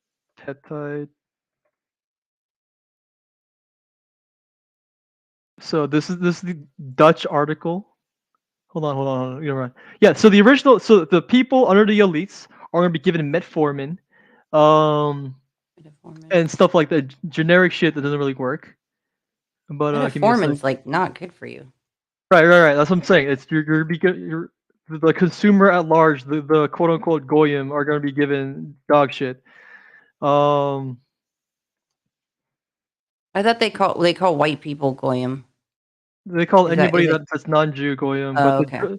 so the drug that that I was talking about, the only rich people get to access, is called FOXO4 DRI. I hope I don't get killed for this, but I'm pulling up links in the private chat right now. I hope Andreas. But yeah, this is the Brzezinski Clinic. Sorry, I just had to take a dose of Foxo over here real quick. They reverse aging in mice. In mice, quote unquote. Yes, I need this for my horse. I always like to say.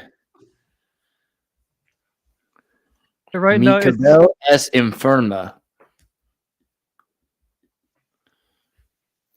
Biolabs. Wow. Look at yourself. Senolytic peptide molecule shown to remove age and junk cells that lie at the fundament of the aging process. and pull up Stanislav Brzezinski and how he managed to cure cancer through peptide.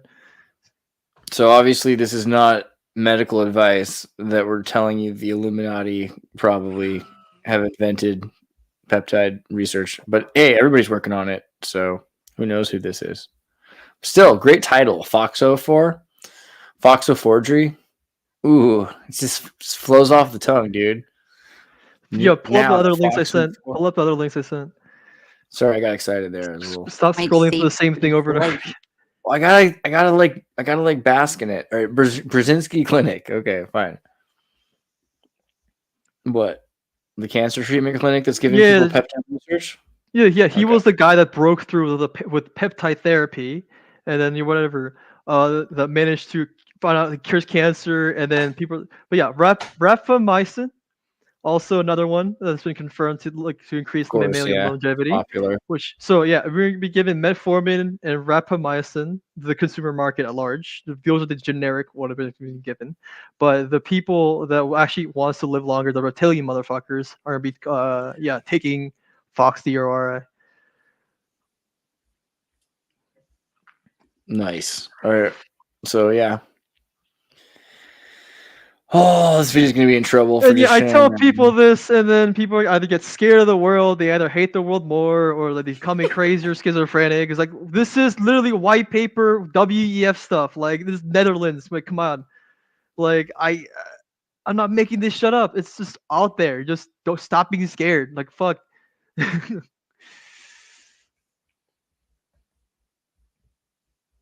Well, thank you, Gunwoo, and I'm sure many can benefit. Right. It's just like the human liberation comes at the cost of knowledge, right? Like it's just ignorance is what's constantly breeding the cycle of suffering. And if people just knew stuff like this existed, hey, we can probably get rid of I've cancer noticed one that day. too. People block like their biggest healings. And another thing is like Sermon is it's been around for a long time, but it can reverse like certain things from being inoculated, like autism. It's amazing like how many cases it's reversed, which it's become harder to find the research results from that. But Sermon, but you have to get it from a doctor and an IV, but I think they just approved it in like 2022 or last year. But I feel like that's for people that got, that thing, that that inoculation or whatever. I would feel like that'd be your best bet. That's the greatest solution I know of that could be a solution is the Sermon. SURAMIN. Good to know. Well, Kunwu, thank you so much. This has been amazing. Like, Not a problem. Is this right, Sermon? yeah, that's it. So this cures autism? Yeah. Hell yeah. Dude, it's astounding, you guys. When I mean, years ago, Can't say it on YouTube. Remember that. That's probably not good for you, and it's gonna, you should get vaccinated. All right, keep going.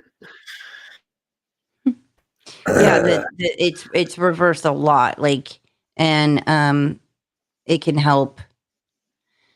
I know you can just so a lot of autism is majority of the cases of autism is directly correlated to heavy metal exposure. Right. Like we see with timer saw with vaccines or For sure, mercury. not allowed to say that on YouTube, and we'll probably get in trouble for that. But so it's just his opinion that he'd heard that one time, and he doesn't believe it himself. He's like, "Oh, that's what conspiracy theorists believe." I think. But hey, They've been really uptight about medical stuff. Personal exposure to heavy metals myself, being in the Air Force and whatnot. Yeah. But yeah. So like I find out like personally, I found it like drinking distilled water. I have been I have told to roll this like a propaganda clip as we exit this to like. I forgot who I heard this from, but like distilled water, largely flushes out heavy metals accumulation in the body, because like so. A lot of people don't understand that like heavy metals don't appear in the blood until it's too late, until the accumulation is too much to where it appears in the blood. So like if you don't know you're being poisoned until like it's Alzheimer's and dementia is like a result of that, and or like mercury fillings, and a lot of high aluminum. Because then when you look into all that stuff, like you realize aluminum is in everything, like from food processing, deodorant, right? Just everything. And it's like holy shit. But like, I found out that like just detoxing with just distilled water alone reduces autism symptoms. Yeah, for him. Right. Allegedly. Yeah. It's okay. I don't have that many followers on my channel, but Andreas is like, I don't even have a channel. In such a way that we can still tell them what we're saying without getting the show deleted because of some like pharmaceutical company. That sucks. I don't know what to do about that. Oh wow. But hey, I'm literally in contact. Well, I used to be in contact with pharma billionaires, so take it for what you will. Here, you know what I'll do? I'll like play the song. We'll show Julia's link, and then you can continue to talk about all. I was literally in a discussion talking about transhumanism, and all this, and then somehow I got connected. Like then someone that liked my opinions and what I've been saying took me to a side discussion, DM'd me, and then somehow I'm connected to a farmer. And I was talking to a farmer billionaire that told me all of this, essentially, a majority of what I just said. And wow, why is it always so cold in March? What they manipulating the weather because the Air Force retire heart. In addition, ever wondered about the safety of vaccines? Are you skeptical, perhaps even warned against it? Allow us to flip the narrative and guide you through the reassuring world of vaccination with our irresistible propaganda. Indulge in the ultimate fusion of safety and progress with our vaccines. Discover the thrill of making health decisions as sexy as they are responsible. Our sultry and secularly biased experts promise a journey filled with safety, fun, and social acceptance. Zero vaccine shaming here. Unleash your passion for protection and let the chemistry of care guide you to the perfect vaccine match. No side effects, no fuss, because in this intricate world, every illness you may have acquired is better explained by life's complexities than casting shadows on the wonder of vaccination. Don't miss out on the hottest decision you can make. Ask your doctor which vaccine is right for you.